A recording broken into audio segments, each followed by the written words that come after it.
that we are going live. Jane, give me a thumbs up when you see it on your end.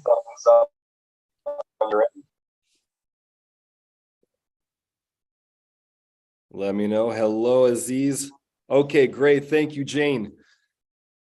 Welcome, Aziz. Good to see you. Oh, cool. And Saya, welcome. This is Career Lab Wednesday.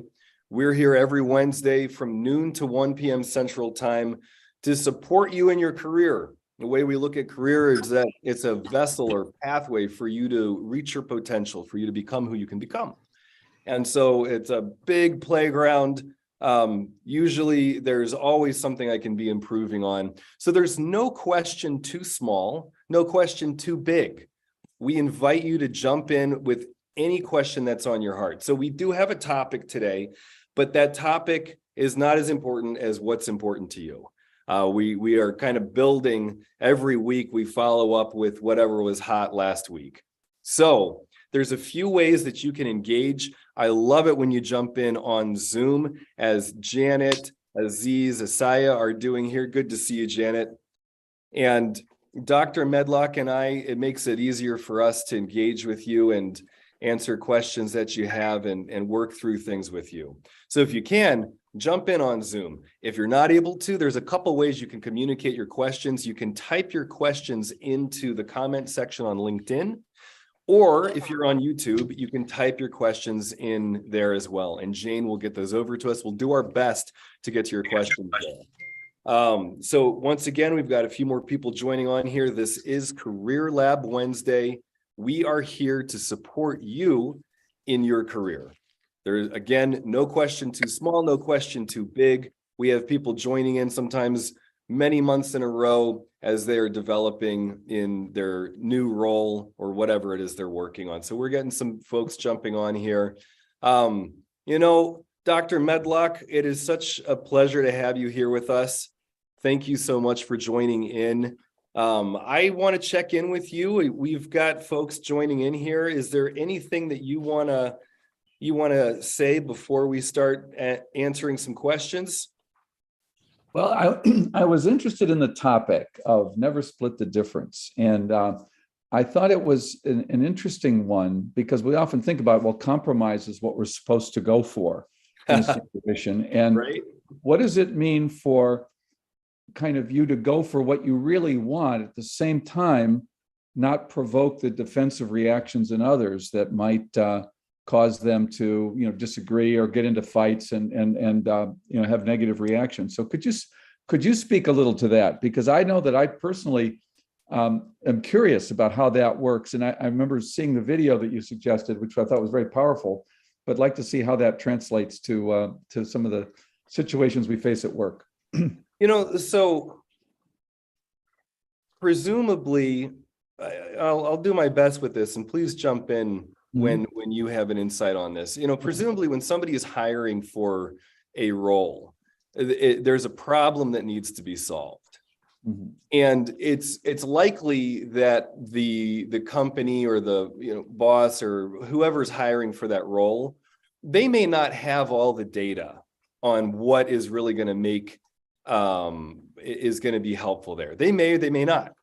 But if I'm going in trying to sell myself and say, I can do this, I can do this, I can do this, meanwhile, not paying attention to what really matters to me and what I want to develop in there, I'm setting myself up to resent my boss or resent the company.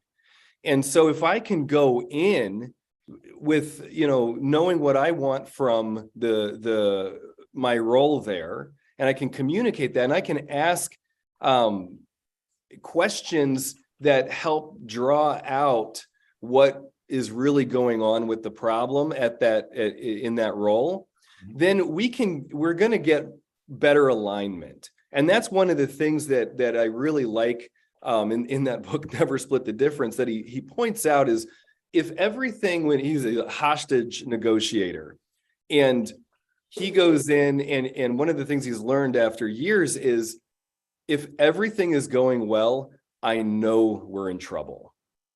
As I don't breathe, I don't start breathing until we start getting pushback from whoever it is we're negotiating with, because too many times, if everything seems to be going well, there's something's not right, something's not being communicated, and we don't actually know what the game is. So there's a way in going into interviews where too often people are trying to sell themselves as opposed to interviewing the interviewer, as opposed to saying, you know, here's my experience, and really being upfront with it. Because at the end of the day, if I'm hiring, I'm going to feel more confident about you. I'm going to have a better feeling about you if we get kind of who we are and how we're going at this. And this is dicey. I mean, you don't want to go in, you know, I don't know, lopping off heads and making a scene, but there's a way to do this in rapport. And so that's what we're building on from last week, Dr. Medlock, about how to bring in when there's issues. You don't want to just say, okay, I'll just handle it. I'll just handle it. Because that's not going to work forever. And it might not even, it probably won't even really address the deeper issues. I got it. Thank you. That's very helpful. So the bridge that I'm seeing, and by the way, that video is an excellent thing. You might want to put it in the chat as somebody to watch it. But what I'm hearing is, rather than being so focused on me and what I want and my performance, better is to understand exactly what matters to this person that I'm negotiating with and making sure that I'm in tune with that. Yes. In a hostage negotiation, you've got to understand where that other person is. And if you're not in complete rapport with them, you're likely to blow the whole thing up. So yes, same thing with the job description is to really make sure you understand what matters to them. And to do that, you need to push a little bit. You know, what if you're not getting any, what I'm hearing is if you're not getting any kind of real information about what really matters to this person, except for maybe cliches, you haven't gone deep enough yet. And so like even, you know, what would be a success for you? Or what's the biggest challenge you're facing here? What do we need to be concerned about if this doesn't work out? You know, things like that could be very kind of provocative questions in a way, but could really get you to the crux of why that person is, what that person's really looking for and what they're looking for and how you can help provide that for them. So thank you. That's, I think, a very cool topic. And so the not splitting the difference is, don't think you have to compromise you to fit into what they do. Make sure you first understand what they want and really listen and take it in. And then you can fully express yourself in terms of what you think is going to, how you can address that, rather than assuming that, going in assuming that you just have to sell yourself in some way. So I'd really like to hear other people's reactions if that's yes, I'd love reactions. And again, welcome everybody who's just joined in. Any questions that you have, your reactions to this is wonderful, but if there's something really on your heart that you want support with, let us know that as well. Asaya, it looks like you've raised your hand. I don't know if you can come off mute and share with us. Yeah, I raised my hand. I'm trying to get over not being so cocky in the interviews, because it's like the interviews go well. I know exactly what I want. I know exactly what the company needs. But how do you get over being cocky? You know, I don't know if you guys understand, you know, cocky, but nobody wants to know it all. Yeah. Well, and here's the thing. That's a great question. And when even using that term, you know, the difference between somebody who claims to know it all and doesn't really, and someone who does, is indistinguishable. You can't really tell. The people who think they know it all but don't really sound like the same people who know it all. So it really is not a reliable indicator. It's more the person who asks questions, who's exploring the uncertainty in the situation, what you maybe don't know but are curious to find out. The assumption that you have it all together and know it all doesn't leave room for learning and exploration and discussion. And in fact, it actually could be off-putting, because presuming that you know it all when you're not working there already is going to be off-putting to the person who says, wait a minute, I don't know it all. I'm still trying to figure this out. You think you know it all. I don't think that's going to work. So actually being more curious, being in the not knowing and what you want to explore more for you might be a good learning edge. I don't know. What are your thoughts about that? Yeah, you know, that sounds good. That's why I did take on, I guess I should do my interviews a little bit more different, because it's always what I have to offer the company, but I never ask them, what can I do? Where would I fit to offer something? Yeah, that's a very common mistake. People feel like it's the dog and pony show where I have to show them how bright I am and everything, all the talents I have. Really, the skill is to understand what's the job that they're interviewing for. What are the pain points? What matters to them? What hasn't worked before? Really taking an interest in their world. And then you've got in your back pocket the experiences you want to show.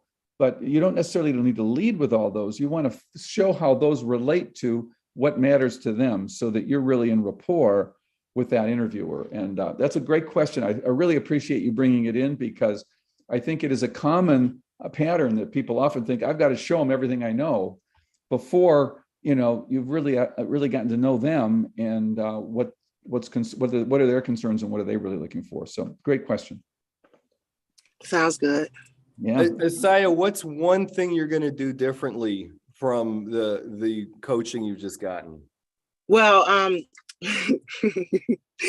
what I'm going to do different is I'm going to ask more questions about what do they need and where are they lacking in their organization before I go on explaining, well, I have this, I did this, and I think this.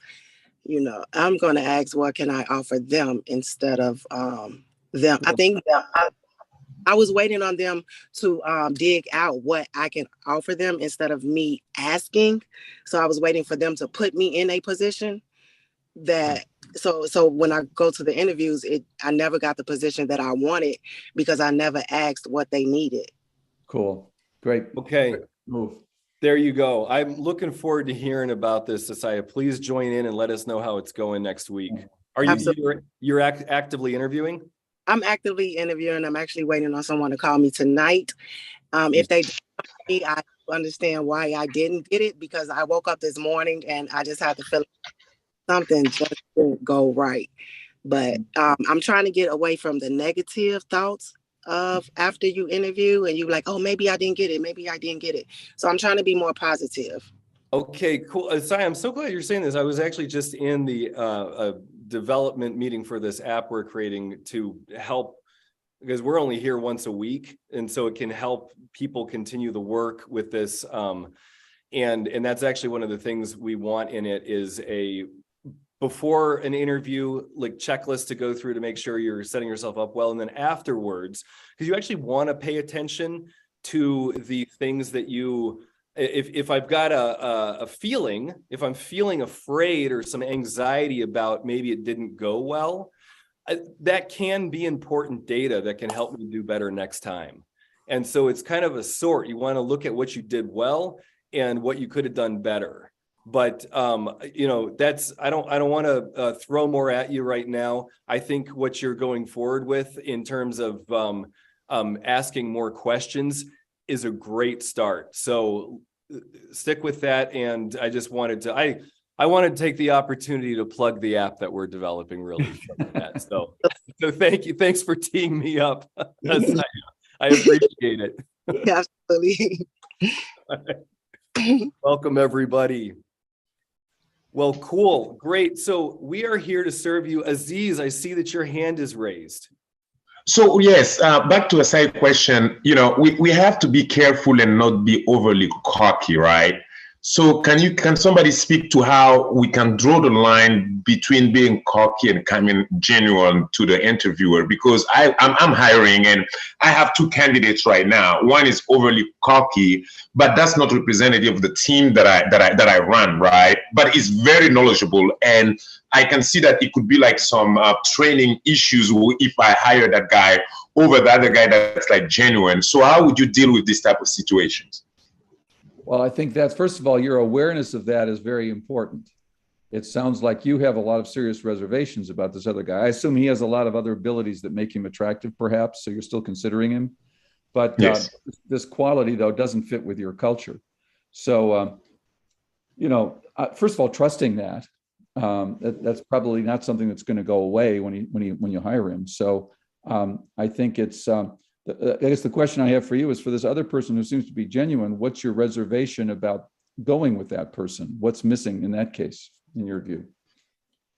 That person is not as knowledgeable as the cocky person, right? That's the problem with cocky people. They often sound like they know an awful lot. So So Well, let me suggest one other thing, George Donald. One of the ways you can do that is going at it through a behavioral question. Are you familiar with behavioral interviewing for jobs? Yes. Yeah. So you want to look at, so give him a situation where he's dealing with somebody where this particular person in a culture where really teamwork and really being able to work closely with each other and is important. And you have somebody who thinks they know it all and are really trying to drive everything. And how would you manage that person? What would you do so kind of indirectly see if you can kind of get at how they might react to those situations indirectly in a way that would reflect on them, or and I'm just sort of thinking out loud what sort of questions would get at that.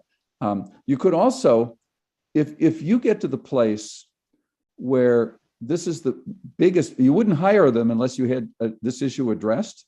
You like everything else about them.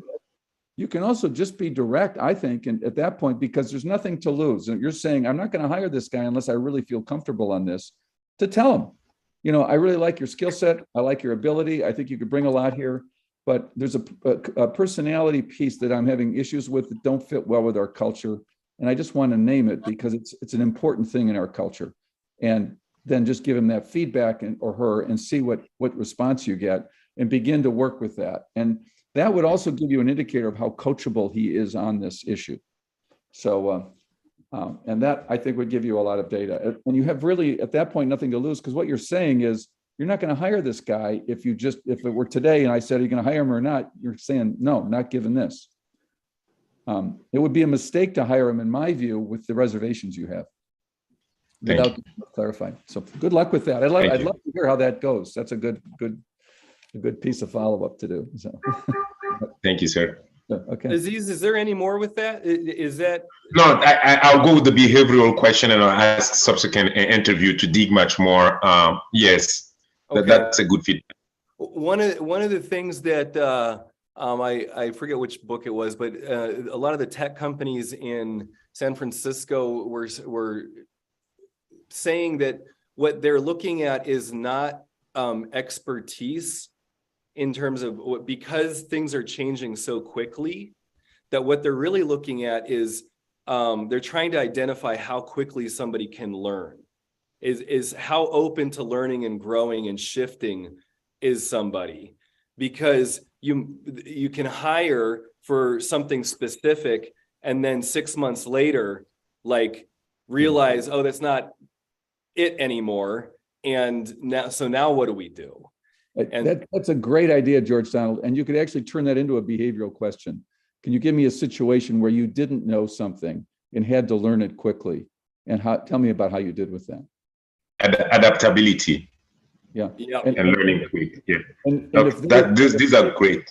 Yeah, and if he gives you a story that doesn't in any way involve asking for help from anybody, like he already has it figured out, which he's very likely to do, then I would ask about that. Can you give me an example where you needed to ask for help around that kind of support? Makes sense. Just keep digging with that, because somebody who's really arrogant is going to be arrogant across the board. So it's going to be hard to get through that. But I think that should get you some good data. Dr. Medlock, you just knocked that out of the park. That's a home run. I am jumping for joy. That is such a good indicator. Oh my goodness. Yeah, cool. When have you asked, give me an example of a time you've asked for help to work on something you did. That is such a consistent issue. So, wow. Cool. Thank you very much. Okay, good luck. Let us know how it goes, okay? I will. Okay. Well, sweet. Everybody who's joining in, this is Career Lab Wednesday. We're here every Wednesday, noon to 1 p.m. Central Time. Our topic today is Be You, Never Split the Difference. It's a lot about negotiating. But here, our main job is to support you wherever you're at, whether you're just getting into the job market, or if COVID changed things around and you're like, oh no, I'm changing companies halfway through my career. Wherever it is that you're at, we're here to support you. Any question, there's no question too small, no question too big. Our job is to support you. So I just want to open it up. How can we help you today? Yes, Asaya, I see your hand raised again. Yes, me. Uh-huh. Hi. I have another question. What about salary negotiations? How to not sell yourself too small or too large? All right. Well, Dr. Medlock, I want you to take this one. Okay, sure. First of all, the timing of this is really important. And by the way, I'm not sure, how do you pronounce your first name? Is it Asia or Asia? I'm not sure. It's Aisha. Asia. Oh, Okay, thank you. Okay. So, yeah, it's a great question. And the key thing is, first of all, the timing of the question is important. Sometimes an HR person will screen for that to see if you're in the ballpark. And typically you'll come back with I think something in I'd like to know what the range is for this position, just to see if, that works. Typically, they'll want you to give you a number early on. They're just trying to qualify you in or out. If that's the case and they insist, you want to give them a number that you feel is like a number below which you would, you don't want to pick anything you wouldn't accept. So whatever you are, you want to pick some number that's a reasonable thing, that you would give them a range that would be from your minimal acceptable to something you'd really like. But that's kind of the screening question. So and by the way, the reference about that game is the first one to give the number loses. The game is to not show your hand. So the HR people are trained to get you to give them a number rather than having them give you a range. So just to let you know, that goes on. But the more important time is you want to have the salary conversation at the point where they've already fallen in love with you. They've decided you're it. You now have earned the way to be that you are of value, and they now have a sense of that. And so at that point, you then want to talk about salary. And then it's fair for you to ask them, well, what's the range for this? And this would actually probably be in the first or second interview at the latest, because they do want to qualify you to some extent. And you need to also qualify them with what your standard is, and is it wasting your time if it's really not going to be in the ballpark. So there's some value kind of to know your number or your range ahead of time. But the real substantive conversation, you want to defer until after you've gotten to the place where you clearly want it and they clearly want you. Then it's going to have a lot more meaning. You'll have a lot more leverage then. Yeah, I asked that question because in the real world, honestly, if you never made that number and then you go and you tell them a number that you want and then you underbid and okay, I guess I can give you an example. I did an interview before.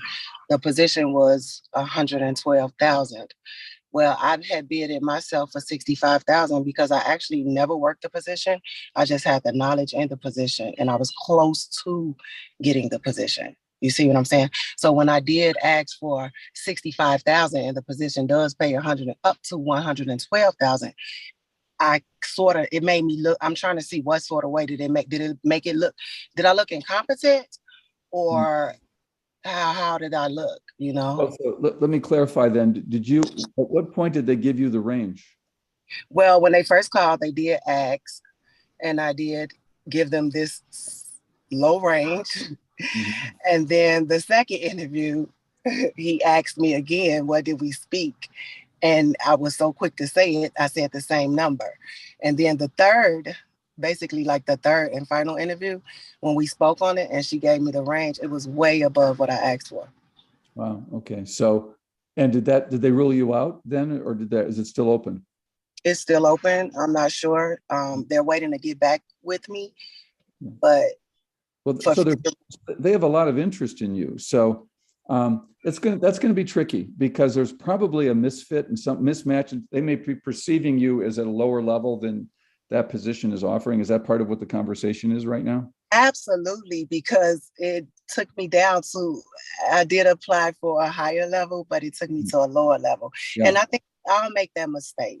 Yeah, that's a good point. And sometimes you want to find out as much as you can about what are the industry ranges for that position. If you happen to know anybody at the company that you can call and informally kind of check in, what are the ranges for this? So you just want to get as much information as you can about what the realistic range is. So you don't end up, hurting yourself in that way. So yeah, at that point, I can understand. Now, it may be that the position that they have is perfect for you and you're okay with that salary, but I can see the problem you're talking about. So I hope that helps clarify it.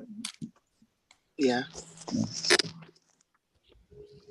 AJ, I'm curious, when you were talking with them, how did you come to the price you said at the beginning? Because so I did do the statistics and I looked at it. The numbers are very low. So I guess we are trying to keep up with technology, but technology is not really keeping up with us because I'm in healthcare and things change a lot. And so the salaries were low. I guess I didn't do enough research, I guess. And I thought that I don't know, actually I moved here from Illinois. So when you move from a different state, the numbers have to go up. So I didn't understand that or realize that. And I think that's how I came to a low number, which put me in a lower position than what I applied for. Okay. Yeah. What state? So you might share that in the process of it. You might just say, this is the mistake I made. And then also use it as what Dr. Medlock was saying about finding out more about what's really entailed there and saying like, okay, that sounds more like this number. And I think that might be a way to get the number up that's in rapport. Yeah. Thanks. What city, what area are you moving to? Or are you looking for? Yes. So I relocated from Illinois to California. So there's a huge difference. Yeah. Yeah. Hey, how do we do this? It's a different ball game. And that's for sure. That's for sure. Good awareness. Yeah. Well, these are called learning experiences, right? It's usually an ouch in a learning experience. So yeah. Aisha, just curious, what part of California? I'm in Sacramento right now. Really? Yeah, I'm in Sacramento, and everything is booming here. It's like businesses are booming. Like every day is a new business, it's a new apartment complex, it's a new something. Okay, cool. I'm gonna send you a profile privately just to take a look at, and just see if there's any connection. Okay. Cool. Thank you. Great question. Okay, well, everybody who's joining in, this is Career Lab Wednesday. We are here noon to 1 every Wednesday. Our job is to support you in your career. We see your career as a pathway for you to reach your potential. And we've been talking about negotiating. We've been talking about using soft skills or social and emotional intelligence. Dr. Medlock last week pointed out that soft skills is, it doesn't really, the phrase doesn't really measure up to how important social and emotional intelligence is in the workplace. Although, George Donald, I have to, I shared this with our group, our supervision group, and I did get some other feedback that in the world of business, it actually includes, it's a more powerful word, and includes things like time management and a lot of the skills, anything that's not specifically hard task related. So people in business environments tend to see that as not a limiting word, but more of an empowering word these days, which I think is great to hear, because historically that wasn't always the case. But just FYI, if your company is using that phrase and there's a clear appreciation of it, that's fine. So thank you for bringing that in. That's awesome. Yeah. That's great to hear. Well, we are opening the floor to any questions that you have. We've got some more people joining in here. Welcome, Walter. Anila, are you able to join in and come off mute and share with us? Because I think we should be able to serve you here.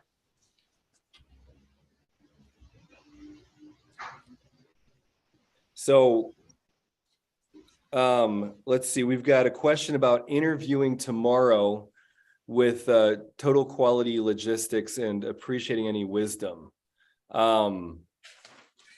We can probably speak to that some, but if you can, give us a little more information on that. So I'll just share, one of the main overarching thing that's important in an interview is that you interview the interviewer. That was some of what Aisha was working on at the beginning of Career Lab today. And you might want to jump back and watch the recording of that to get a little more information on that. Some ways to do it. It's a great thing to practice. But if I'm trying to look good in an interview, that's going to end up not really helping me build rapport with the person who's interviewing me. Much better to go in asking questions about the role. And so that's the overarching strategy. So let us know if you can join in and share a little bit more with you so we can do a little more one-to-one coaching. And George Don, one thing I think I can add to that is I believe you're saying total quality was the orientation of the total quality logistics. Yeah, logistics. So total quality management is a thing. It's comes out of, I believe, the Japanese management model. So do some homework on it to make sure you understand what that means enough so that you can ask intelligent questions to follow up in the way George Donald was talking about, to show you understand it, but would like to know what it means in your context, or what's the focus of your work in total quality at this point, or what are the challenges you're seeing. So you're reflecting some understanding at the same time, really trying to get what does that really mean for them. So the more you can research and background you have, not so that you can show that you know it all when you're just faking it till you make it, but more so you can ask the right question, really is the important thing there. Oh, that's great. Yes. Great context, Dr. Medlock. Thank you. One of the places I get caught up on is when people throw acronyms I don't know. It's like, that if you don't know the acronym, you're not in the club and you're not going to ever see. I got to dig in and find out what the heck the acronym is. I hate it when people throw in acronyms that I don't know, but I'll usually do my homework until I can figure out what the heck the acronym is. And then I can say, with regard to HTL or whatever it is, I'll ask some question just to show them that I have some understanding of it. So it's whatever, just otherwise just to know enough so that you're dangerous and know that you're dangerous. So don't try to overplay your hand. You'll be okay. Right on. Excellent. Well, sweet. Welcome everybody. If you're joining in on LinkedIn Live, or if you're on YouTube, you can type your questions into the comment section there, and Jane will get those over to us. We'll do our best to get to those questions. Of course, if you can, jump in on the Zoom. That is the best way to engage with us here. Good to see you, Gabriella and Janet. Wondering how we can support you today.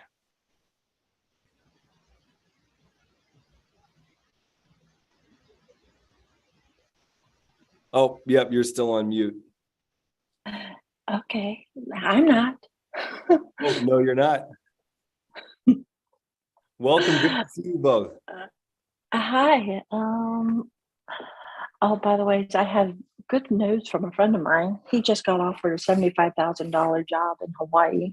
And I'm like, how'd you do it? And because I asked him, I said, how'd you do it? How'd you go in there so confidently and know which questions to ask? Because that, as you know, from working with me, always seems when I get stuck, I stumble. What was his response? He goes, I just went in there confident and relaxed. I knew what I was talking about.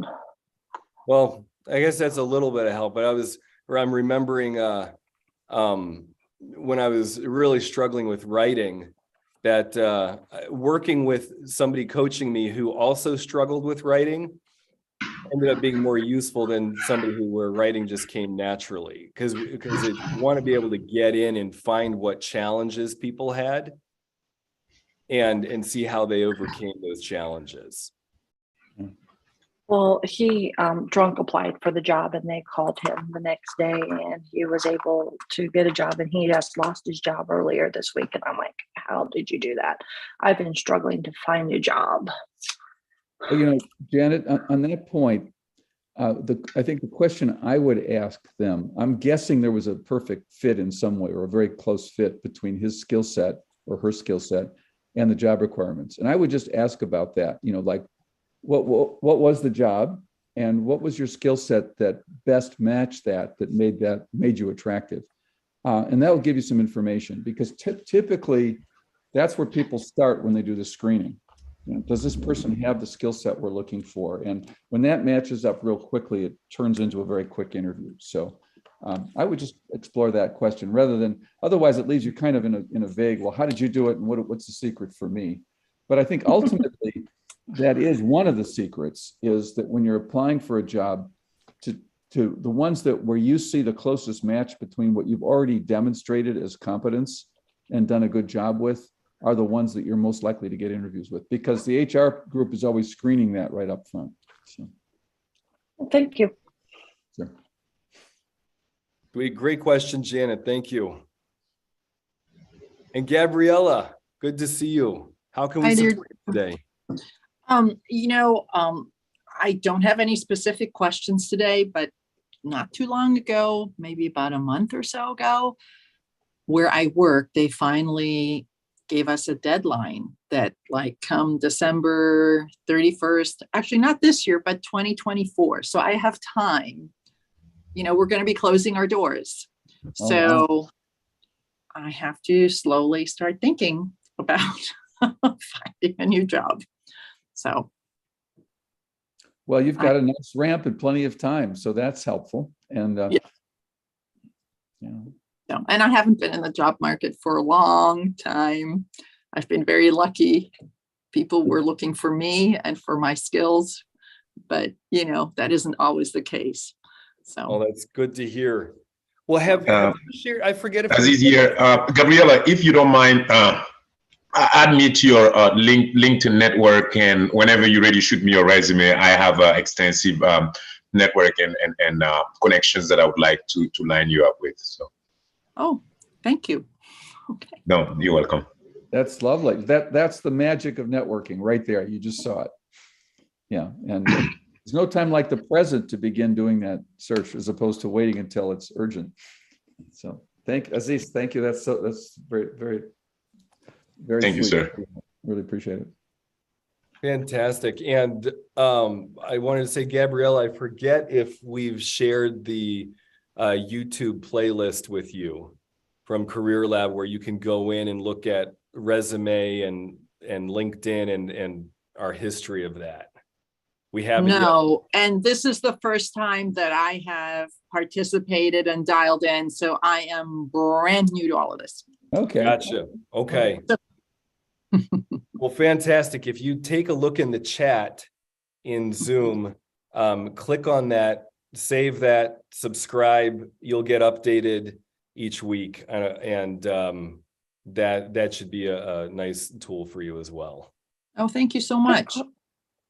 Quick question. How do you find the chat? How do you find the chat on a mobile Zoom? Okay. So what you're going to do is down here at the bottom on your phone, take a look, and there should be a spot where you're seeing like little red numbers, like a little red. Do you see that, Janet? Don't. No, I don't. Here, let me try to type some more things. Hi. Did you see any little notification? Yes. Click found on it. Okay. Found Great. chat. Yes. Thank you for asking. That's a little trick. There's probably another way you can do it, but it highlights it when somebody first types in the into the chat. Okay. Thank you. You're welcome. Well, everybody, if you're joining in on LinkedIn Live or YouTube stream, this is Career Lab Wednesday. We're here every Wednesday, noon to 1 p.m. Central. We'll make sure to get that the Career Lab playlist to those other channels as Margaret. well, so you can see those there. And we are here to serve you. Any career questions that you have, maybe you're interviewing, or maybe you're having some meetings coming up that you're preparing for and you're not sure how to get specific results, etc. Maybe you've got, you're managing and you want to know how to better lead a team, or maybe you want to know how to better manage up, how to communicate with your boss or supervisor. So any questions career related, please jump in. Let us know how we can serve you today.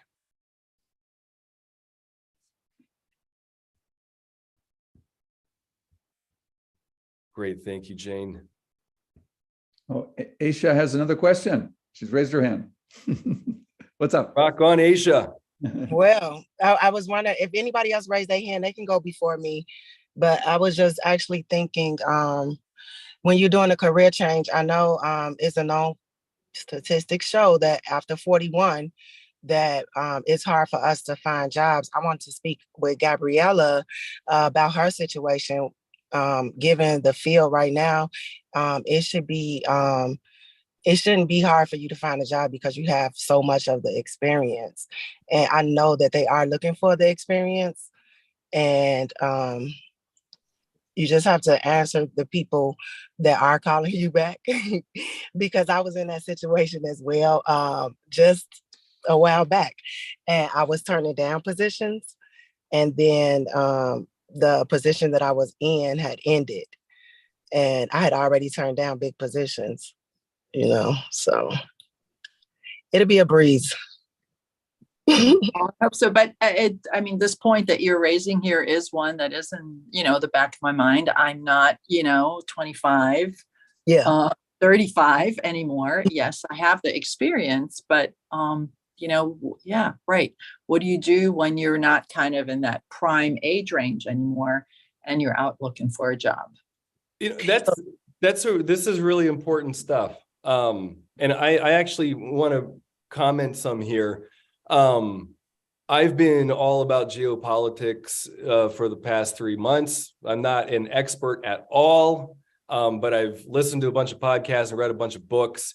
And who knows, because it's the future. But supposedly, one of the things that's going on is that overall, the global population is decreasing, and that's going to continue. People are going to continue having less kids. Baby boomers are retiring. The baby boomers who don't love working and keep going. But so the workforce is diminishing in the United States, in England, and they're saying some of the speculations are that people are going to work longer, and that it may not be as much of an issue because people know how valuable experience is and the ability to be on a team and to work, and there's actually going to be more focus on how do we keep people healthy, how do we keep people wanting to work. Right now things are pretty crazy in the market. There was a period where it seemed like getting a job was really easy. And then I've heard that a lot of places hired and then didn't hire well. And so now they're being really cautious about hiring. So, I've heard a lot of this stuff, but I think overall, at the end of the day, people there's roles to be filled. And the approach of interviewing them and what we keep hammering on and finding out what's really needed is going to be the thing that helps you shine through and get you on the same page.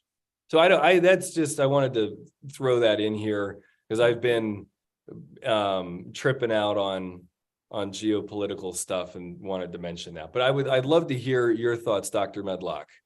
Yeah, I think that all your points I agree with. And I think the one thing I would add is, this is the way I advise people, is there's some companies where there may be age discrimination and you will not get hired if you're over a certain age.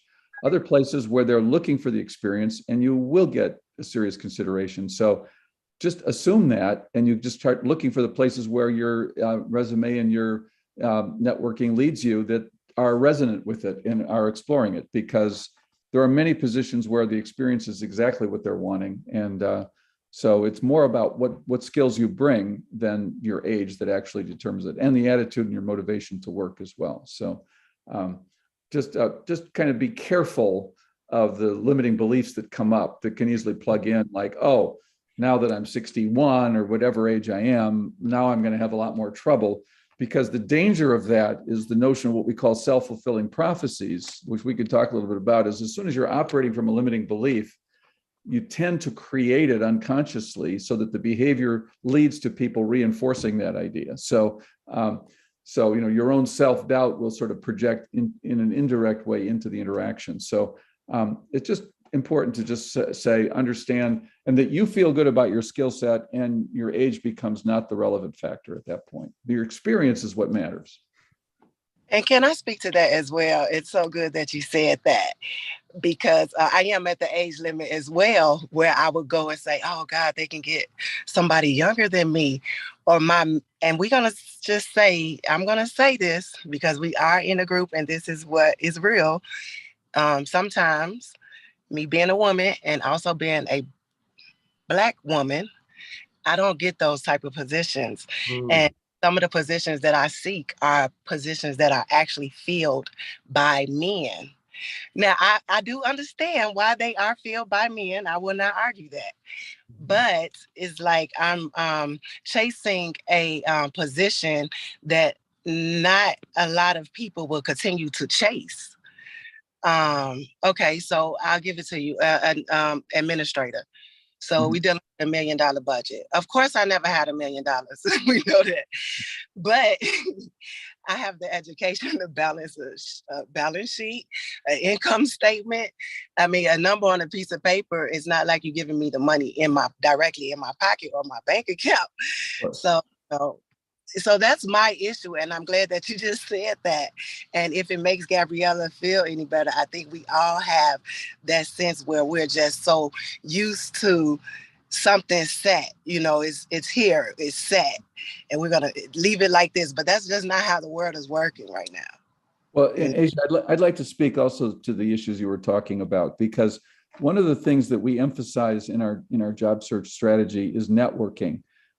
Where you're actually developing networks through personal interactions with people, where you find resonance, where people are interested in you and they want to recommend you. So that's really an important way to get introduced into an organization. And so you find people who are responsive, and you can bypass a lot of the screening that you're talking about that reinforces some of those biases, and find places where you're welcomed and encouraged to participate. So I really encourage using the personal networking process as the number one way you're looking for work, not simply the resume game, because that game is about screening on things like job specifications, age, and other things, even though it's not spoken. So you're much better off working on a personal networking process and developing that network for yourself. Okay, I like that. Thank you. I do. Dr. Medlock, that's great. I hadn't thought about, I know how important networking is when we say that a lot, but I hadn't looked at it from that angle. That's great. Yeah. Thank you. Sure. Well, so we've got a few more minutes here. If anybody has any questions, things that we can support you on. Great. Thank you, Aziz. So take a look at the chat to grab some links and things that we're putting in there. We've got Career Lab playlist. I want to share the stinking thinking template. I'm still looking for another way to name it. But it's basically what Dr. Medlock was talking about, was if I'm going into a meeting, or I'm avoiding going into a meeting, or picking up the phone and calling, or interviewing, or whatever it is that I'm avoiding, this can help me get unstuck and move. And it can also help me go into a meeting with a different frame of mind. And it actually takes the template takes you to the universal language, which is emotions and yearnings, and will help you identify ways that are going to feel a little risky and a little vulnerable to you, to share and speak in that way. But it actually is incredibly effective, to be able to say in rapport and not oversharing, but can often help you come up with more creative ways of communicating in circumstances that you're feeling afraid about. So Dr. Medlock, I think if you can add to that too. Can we put that in? Can we put that template in the chat? I think that would be helpful. They've got it. The other term you could use is you could call it your personal power template, because the limiting belief, the stinking thinking, is a power blocker. It actually prevents you from being effective and effectively using your own thought process to support yourself. So think of it in that way. But it's what it's doing is teasing out the quote stinking thinking that actually blocks your power and keeps you trapped in limiting beliefs in the way we were talking about before. So it's a great tool to use. Yes. And I wanted to underline the point about emotions and yearnings being the universal language. So whether you're going into an interview where they've got their own culture, or their personality styles and you're a certain personality style, or whatever kind of differences there may be, learning to speak from your emotional space or from your yearnings is something that will transcend all barriers. So it's a great tool for that. And I will be speaking more about this in what, about 3 weeks, on emotional intelligence, boosting your emotional intelligence. Right, good. And so I would love to have you all there. We'll be sharing more about that as we get closer to it. Great. You know, I did see a question, Layla, we do work on resumes. Sometimes people have brought their resume in here and we look at it together, beef up the bullet points using STAR or PAR, and also helping you. One of the things I want to say about a resume, Layla, is it can be to your disadvantage to have somebody do it for you unless you're in the process with them, because when you're in the interview, they're going to be looking at your resume and asking you questions off of your bullet points, and it can be really helpful for you to have gone through that process and grappled with the numbers and how you phrase that, so that you can answer the questions better, and then be able to answer the question and then also ask a follow-up question about that position. Anyway, so there's a whole lot with your question about do we do resume work? Yes, we do. And there's quite a deep dive in it. You can find some of the videos we've done in the past in YouTube. So check that out there. Well, and just to add to that, I think it's, the resume is one of these tickets that everybody asks for in your interview process. And the truth is, it's kind of your ticket. You need to have it well developed, and at the same time, it's the main purpose of the resume is to get an interview. So if you've already got an interview, it's more of a leave behind at that point. So, but the thing that we emphasize is don't just list duties and responsibilities in your resume as a kind of I've done this and I've done this, I've done this. You want to express your accomplishments in your resume so that when people read the resume, they get a sense of what you've done. And that each of those bullet points in the resume will be an expression of your skill set. So we're happy. And I'm thinking, Georgiana, I'd like to see maybe more of that on these calls, because putting a resume up and seeing how it can reflect you in a more positive way, I think would be of value to everyone. So anybody who wants to do some resume work, that's something that we have a particular take on. It's very commonly used, but we have a way of doing it that really helps you get what we call your narrative of who you are and who you're becoming, what it is you're looking for, and having that be a powerful communication. I'd be happy to coach you on that. So please next time, go ahead and bring it in and we'll work with you on it. Yes, please do. Thank you, Dr. Medlock. And if the timing of this or whatever doesn't work, we're going to share a link to the course that we created, Revitalize Your Career. That walks you through it as well and includes 3 coaching sessions. So if you're moving on it fast and you want to get it done by next week, that would be a way to do that. Thank you, Judy. Thank you, Judy. Well, great. Aziz, good to see you again. You are up to some exciting stuff. And as we're closing out, I wanted to check back in with you and see if you have any questions or anything that you want to share with us. No, this has definitely been my first session and it's been incredible. Looking forward to the next one. Dr. Medlock, we can also talk about, like, even though you have a resume, you need to relate it sometime to the job application, because some of those keyword search will pick your resume or you're never going to get picked up. So those are also things we can discuss in the future as well. Perfect. Thank you. Exactly right. Thanks for having me. Okay. But well, everybody, good to see you. Cynthia, good to see you. Gabriella, Janet, Aziz, Dr. Medlock, thank you so much. Thank you. Aisha, great questions today. Love that. I actually do have one more question. Yeah. As Aziz made it. How do you determine the keyword searches?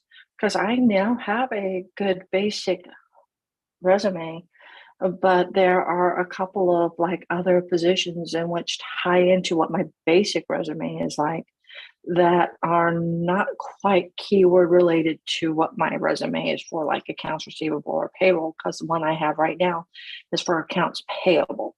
So how do we find those keywords to put in a resume so that we are making it through the applicant tracking systems and everything else like that to get that interview?